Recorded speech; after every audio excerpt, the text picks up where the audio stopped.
ഇതെന്താ ഇപ്പോൾ എൻ്റെ അവിയൽ മാത്രം ശരിയാവാത്തേ എന്നോർത്ത് വിഷമിച്ചിരിക്കുന്നവരാണോ നിങ്ങൾ?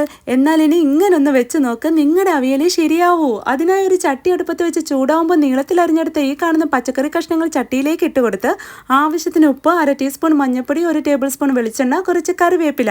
ഇനി ഇതെല്ലാം ചേർത്ത് നന്നായി ഇളക്കി യോജിപ്പിച്ച് ഒരു വാഴയില വെച്ച് മൂടി അടച്ച് വെച്ച് വേവിക്കാൻ വെക്കാം. ഇടയ്ക്ക് മൂടി തുറന്ന് ഇളക്കി കൊടുത്ത് മൂടി വെച്ച് വീണ്ടും ഒരു 10 മിനിറ്റോടെ മീഡിയം ഫ്ലെയിമിൽ വേവിച്ച് കഴിഞ്ഞാൽ നമ്മുടെ പച്ചക്കറി എല്ലാം നല്ലപോലെ വെന്ത് കിട്ടും. ഇനി തീ ഓഫ് ചെയ്ത് അരപ്പിനായി ഒരു മിക്സിയുടെ ജാറിലേക്ക് 1 മുറി ചിരവിയ തേങ്ങ, 2-3 അല്ലി വെളുത്തുള്ളി, കുറച്ച് കറിവേപ്പില, 5-6 ചെറിയുള്ളി, 1 ടീസ്പൂൺ ചെറിയ ജീരകം, കുറച്ച് വെള്ളവും ഒഴിച്ച് നന്നായി അരച്ചെടുക്കാം.